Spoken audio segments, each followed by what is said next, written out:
The quantum sensors aboard the International Space Station triggered their first alert at 3:47 UTC. Within seconds, similar alarms echoed across observatories worldwide as massive objects decelerated from faster-than-light travel, materializing at the edge of the solar system.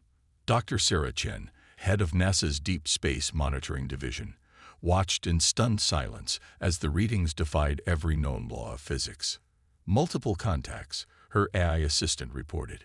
17 vessels, largest measuring approximately 12 kilometers in length. Energy signatures unprecedented. Sarah's fingers flew across the holographic interface, initiating Emergency Protocol Omega.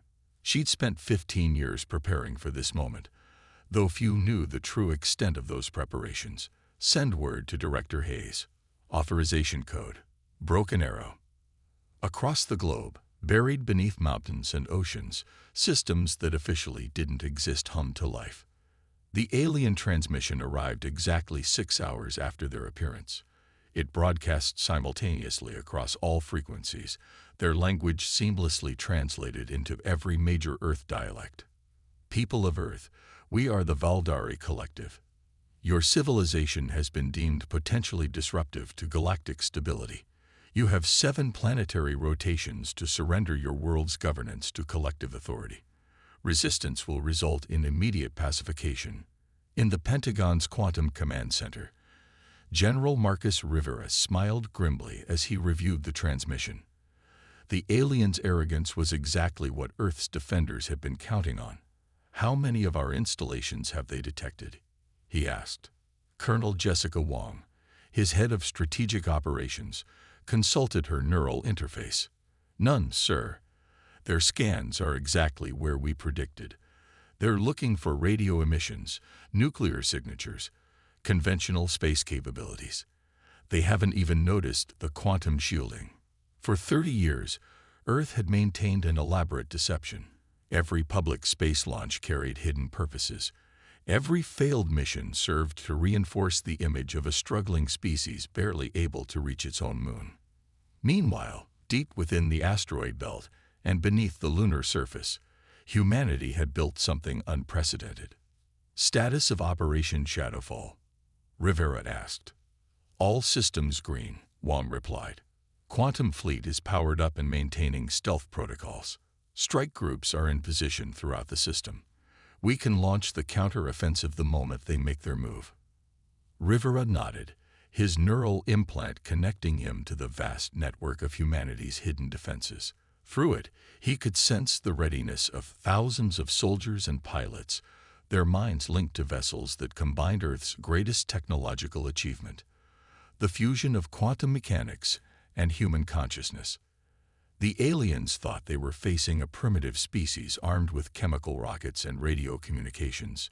Instead, they had stumbled into an elaborate trap. Every satellite they scanned was a disguised weapons platform. Every piece of space debris could be a cloaked fighter. Even now, their mighty ships were surrounded by weapons they couldn't detect, their superior sensors blind to the true nature of their opponent. Send word to all commands, Rivera ordered. Maintain emissions control. Let them think their ultimatum has us paralyzed with fear. When they move to enforce their demands, we'll show them why humanity has survived every crisis we've ever faced. In the depths of Mars Base Alpha, Dr. Elena Santos ran final diagnostics on the quantum core that powered humanity's greatest secret, the neural interface system that allowed human pilots to merge their consciousness with their ships. The aliens' quantum signatures were already being analyzed, their weapons systems studied, their weaknesses cataloged. They're so certain of their superiority, she mused to her AI assistant. They have no idea we've been preparing for them since we detected their first scout ships decades ago. The next 7 days would change the course of human history. The aliens expected to find an easy conquest, a primitive species cowering before their advanced technology. Instead, they would learn why humanity had survived ice ages, plagues, and its own destructive tendencies. Earth was no easy prize. It was a fortress world populated by a species that had turned paranoia and preparation into an art form. As the alien fleet maintained its position at the system's edge, humanity's hidden defenders completed their final preparations. In bunkers and bases across the solar system, pilots connected to their ships, weapons powered up, and quantum computers calculated battle scenarios. The greatest deception in human history was about to be revealed, and the galaxy would never be the same. 4 days into the Valdari ultimatum, their scout ships began probing deeper into the solar system. They moved with calculated precision, scanning every asteroid and planetoid, cataloging human installations with evident disdain.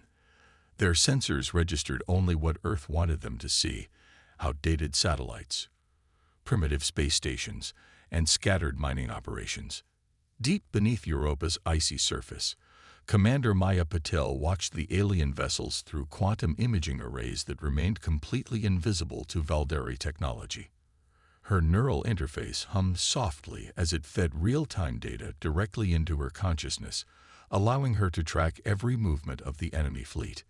"They're following exactly the search pattern we predicted," she reported to General Rivera via quantum entanglement comm.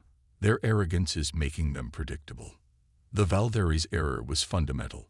They assumed that any civilization capable of advanced technology would proudly display it. The concept of a species deliberately hiding its capabilities, of burying its greatest achievements beneath layers of deception, seemed to have never occurred to them. In the quantum manufacturing facilities hidden within Mercury's caverns, Dr. Victor Ramirez supervised the final activation of the solar shield network. Thousands of microscopic quantum satellites, each no larger than a grain of sand, formed an invisible web throughout the inner solar system. Once activated, they would create a quantum disruption field capable of severing the Valdari's faster-than-light communications. Shield network at 98% coverage, his AI assistant reported. Final calibrations completing in 3 hours. "They still haven't detected any of our quantum signatures?" Victor asked, though he already knew the answer. The Valdari sensors, for all their sophistication, were searching for the wrong things. Negative. Their scanning algorithms remain focused on conventional energy emissions. They'd noted our fusion reactors and chemical propulsion systems, but show no awareness of quantum technology. In lunar orbit, Colonel Jessica Wong led her fighter squadron through another stealth drill. Their ships, sleek combinations of human ingenuity and quantum engineering, moved through space like ghosts. The neural interfaces allowed pilots to feel their vessels as extensions of their own bodies, granting them reflexes and precision that no conventional control system could match. "Remember," she transmitted to her pilots, "when the attack comes, they'll be expecting chemical rockets and crude projectile weapons. The look on their faces when we phase through their shields will be priceless." The quantum phase drive was humanity's masterpiece, a propulsion system that could briefly shift matter partially out of normal spacetime. Against conventional shields, it was devastating. Against the Valdari's supposedly impenetrable defenses, it would be revolutionary. As the deadline approached, the Valdari grew increasingly confident.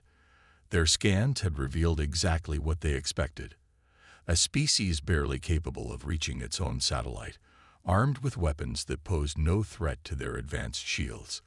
They began positioning their fleet for the expected pacification operation, never noticing the quantum mines seeded throughout their formation. In the Pentagon's Quantum Command, General Rivera received the latest intelligence update. The Valdari had deployed their ships exactly as projected, spreading out to cover Earth's major population centers. Their formation was textbook perfect for fighting a primitive opponent. "All quantum strike groups report ready," Colonel Wong's voice echoed through the neural network. "Phase drives charge, weapons hot. We can launch the moment they make their move." Rivera allowed himself a grim smile. The Valdari had spent days studying Earth's defenses, yet they hadn't seen any of humanity's true strength. Every scan they conducted, every transmission they intercepted, every movement they tracked had been carefully orchestrated to reinforce their preconceptions. "Send final confirmation to all commands," he ordered. "The moment they launch their attack, Operation Shadow Shield begins. Let's show them why you should never judge a species by its apparent level of technology. Throughout the solar system, humanity's hidden forces waited in perfect stealth.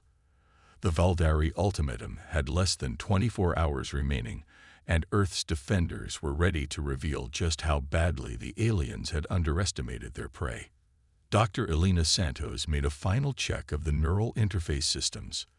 The quantum cores hummed with contained power, ready to unite human minds with the most advanced machines ever created. Tomorrow, the galaxy would learn that humanity's greatest strength wasn't its technology.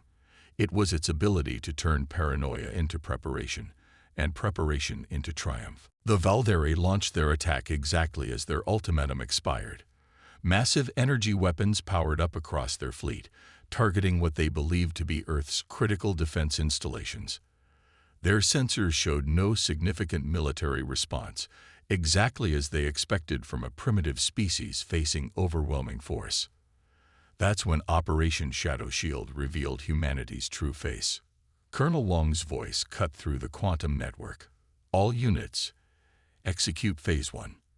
In an instant, thousands of quantum mines hidden throughout the Valdari formation detonated.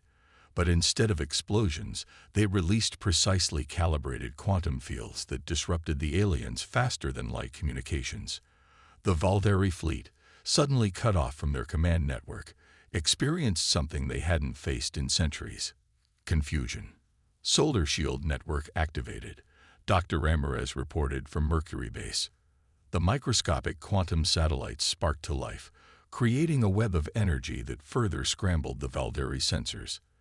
Their sophisticated scanning systems, unable to process the quantum interference, began feeding them contradictory data.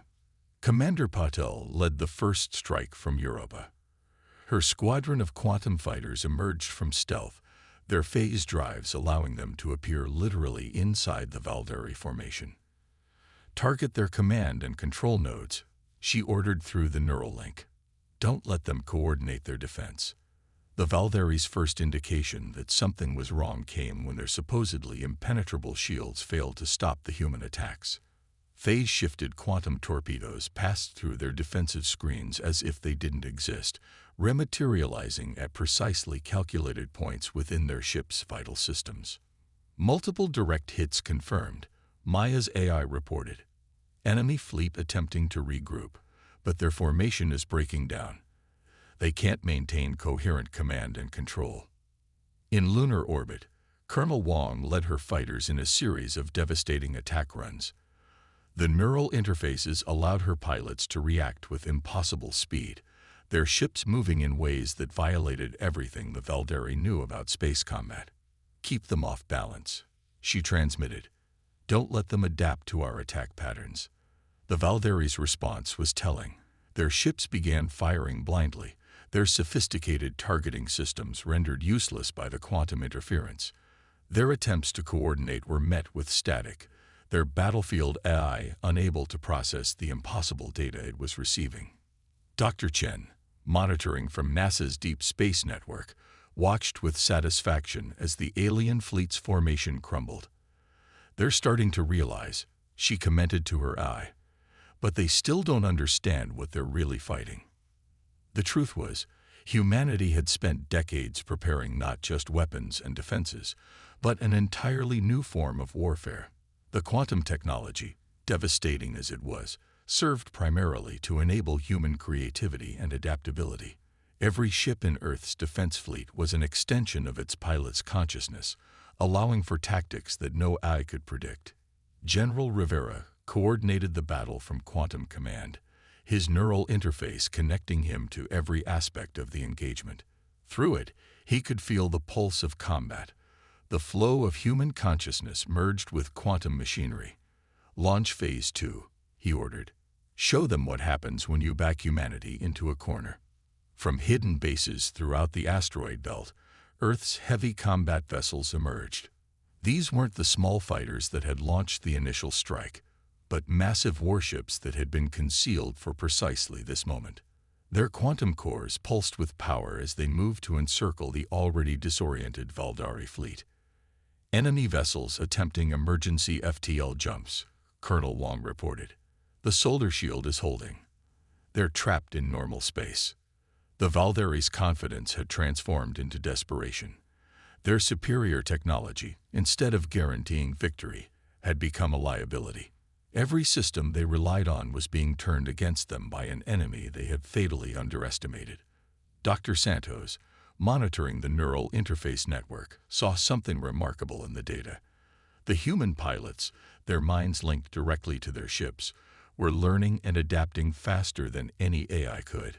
Each engagement taught them new ways to exploit the quantum technology, new tactics that the Valderi couldn't counter.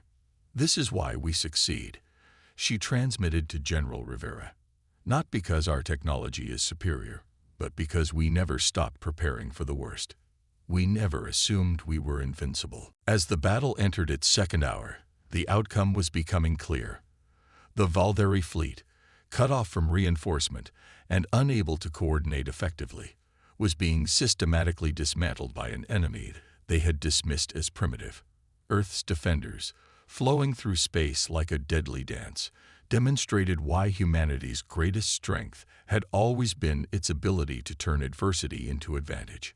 The Valderi's response to their initial defeat came in the form of reinforcements. Massive rifts in space-time heralded the arrival of their main battle fleet. Over 300 warships, each one larger and more heavily armed than those in the first wave. But this time, Earth was done hiding. Multiple hyperspace signatures detected near Jupiter's orbit. Dr. Chen announced through the quantum network. They're attempting to surround the inner system. General Rivera's response was immediate. "Execute Operation Starfall. Let's show them what a prepared humanity can really do." Throughout the asteroid belt, seemingly innocent mining platforms transformed into devastating weapon arrays. The quantum technology that kept them hidden now powered weapons specifically designed to target the Valderi's vulnerabilities. As the alien reinforcements emerged from hyperspace, they found themselves caught in a carefully planned crossfire. Commander Patil coordinated the attack from her command post near Saturn's rings. All strike groups initiate attack pattern Delta. Use the ring system for cover and hit their formation from multiple vectors. The space around Saturn erupted in a deadly light show as Earth's quantum fighters executed their attack runs. The neural interfaces gave human pilots an enormous advantage. While Valderi ships rely on AI targeting systems, Earth's defenders fought with human intuition enhanced by quantum computing.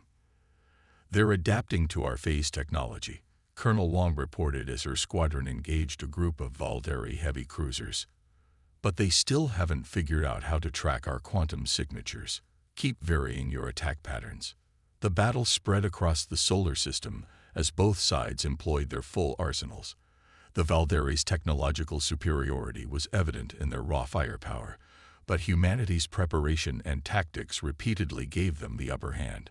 Every asteroid could hide a quantum mine. Every piece of space debris might be a cloaked fighter. Dr. Ramirez monitored the solar shield network as it continued to disrupt Valderi communications. "Their attempts to coordinate are becoming more desperate," he observed. "They're not used to fighting an enemy they can't overwhelm with pure technology." In the void between Mars and Jupiter, the largest engagement of the battle unfolded. The Valderi attempted to concentrate their forces for a decisive push toward Earth, but humanity's defenders had prepared for this moment for decades.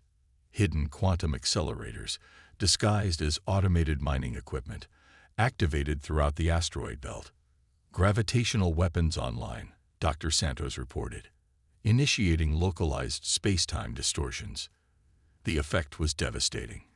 Carefully calculated quantum fields created zones of warped space-time throughout the Valderi formation. Ships that relied on precise formation flying suddenly found themselves fighting their own inertia, their sophisticated navigation systems unable to compensate for the impossible physics they encountered. Colonel Wong led her fighters through the chaos, targeting enemy vessels caught in the gravitational disruptions. "This is why you don't underestimate humans," she transmitted to her squadron. "We don't just adapt to challenges, we prepare for them before they arrive." The Valderi's rigid command structure began to break down as their carefully planned strategies failed one after another. Their ships, designed to fight in perfect coordination, struggle to operate independently. Meanwhile, Earth's forces demonstrated why human creativity, backed by advanced technology, was such a formidable combination. They're falling back to secondary positions, Commander Patel reported. Their formation is fragmenting into smaller battle groups. General Rivera watched through his neural interface as the battle's momentum shifted decisively in Earth's favor. The Valderi's superior numbers meant nothing when they couldn't effectively coordinate their forces. Their advanced technology became a liability when they couldn't trust their own sensor readings. All commands, execute final phase, Rivera ordered. Don't let them regroup. Show them why humanity has survived every crisis we've ever faced. Dr. Chen's quantum sensors detected a new development. Sir, their flagship is moving into position. Energy readings are off the charts. They're preparing something big. The massive Valderi command ship, almost 20 kilometers in length, began channeling power to its main weapon systems. But even as it did, Earth's defenders moved to counter this final threat. The true test of humanity's preparation was about to begin. The Valderi flagship's main weapon, charged with enough power to vaporize a small moon. Energy readings spiked beyond anything Earth's defenders had previously encountered, creating a blazing purple storm in space. But humanity had prepared even for this. All units clear the target zone. General Rivera commanded through the quantum network. Initiate Protocol Omega. Show them our final surprise. Dr. Santos activated the quantum core beneath Luna's surface, humanity's greatest technological achievement. The massive device had remained dormant throughout the entire conflict, waiting for precisely this moment. Quantum resonance field at maximum power, she reported, ready to receive their attack. The Valderi flagship fired its primary weapon, a beam of concentrated energy that could split planets. But as the blast approached Earth's defense perimeter, something unprecedented happened. The quantum resonance field activated, catching the energy and beginning an impossible transformation. Energy conversion successful, Dr. Ramirez announced from his station, redirecting power to the solar shield network. What the Valderi couldn't understand, was that humanity had spent decades studying not just how to fight their technology, but how to turn it against them. The quantum resonance field didn't just block their attack, it captured and reformed it, feeding the power back into Earth's defensive systems. Commander Patel led the counterattack, her ships moving through space with deadly grace. All squadrons, execute attack pattern Omega. Their flagship just gave us all the power we need. Colonel Wang's fighters struck from multiple vectors, their phase drives allowing them to bypass the flagship's remaining shields. Target their command center, she ordered. Let's end this. The massive Valderi vessel, having expended enormous energy in its attack, found itself vulnerable. Its commanders watched in disbelief as their supposedly unstoppable weapon not only failed to destroy their enemy, but strengthened Earth's defenses instead. Send the message, General Rivera ordered. Let's see if they're ready to learn. Dr. Chen transmitted humanity's response on all frequencies. Valderi command, you came to our system expecting to find primitive beings worthy only of conquest. Instead, you found humanity, a species that has survived ice ages, plagues, and our own destructive tendencies. We did not achieve this through superior technology alone, but through preparation, adaptation, and an unwavering will to survive. Your surrender will be accepted. The quantum network hummed with tension as Earth's forces maintained their positions, weapons primed. The Valderi flagship, surrounded by humanity's quantum fighters and with its main weapon neutralized, faced a choice that would reshape galactic history. After what seemed like an eternity, the response came. The Valderi flagship powered down its remaining weapons. Across the solar system, their surviving vessels followed suit. Victory confirmed, Colonel Wong reported, her voice steady despite the magnitude of the moment. Enemy forces are standing down. In the aftermath, as humanity's defenders secured their solar system, Dr. Santos made a remarkable discovery through the neural interface network. The quantum resonance field didn't just absorb their attack, she reported to General Rivera. It's given us insights into their technology we never had before. We can replicate their faster-than-light drive. Rivera nodded, understanding the implications. Humanity wouldn't just survive this encounter. They would emerge stronger, ready to take their place among the stars. Begin diplomatic preparations, he ordered. The galaxy needs to understand that Earth isn't just another world to be conquered. We're humanity's home, and we will always be ready to defend it. Commander Patel, watching from her command post, as Earth's quantum ships secured the surrender of Valdari vessels, reflected on what this victory meant. We didn't win because we had better technology, she transmitted to her forces. We won because we never stopped preparing, never stopped improving, never assumed we were safe. That's humanity's true strength. As the solar system quieted, and the quantum networks pulsed with victory signals, Earth's defenders began the work of securing their new position in the galaxy. The Valdari had arrived expecting to find primitive beings worthy only of subjugation. Instead, they had discovered a fundamental truth about humanity, that its greatest weapon wasn't technology or numbers, but the uniquely human combination of paranoia, preparation, and adaptability. The stars would never look quite the same to Earth's inhabitants again. But then, humanity had always known they weren't alone in the universe. They had simply made sure they were ready when first contact finally came. Dr. Chen, looking at the quantum readings of the surrendered Valdari fleet, smiled. You know what the best part is? She asked her AI assistant. This was just our solar system defense force. Wait until they find out about our deep space installations. The galaxy was about to learn why you should never underestimate humans. After all, paranoia wasn't paranoia when they really were out to get you, and preparation wasn't excessive when it led to survival.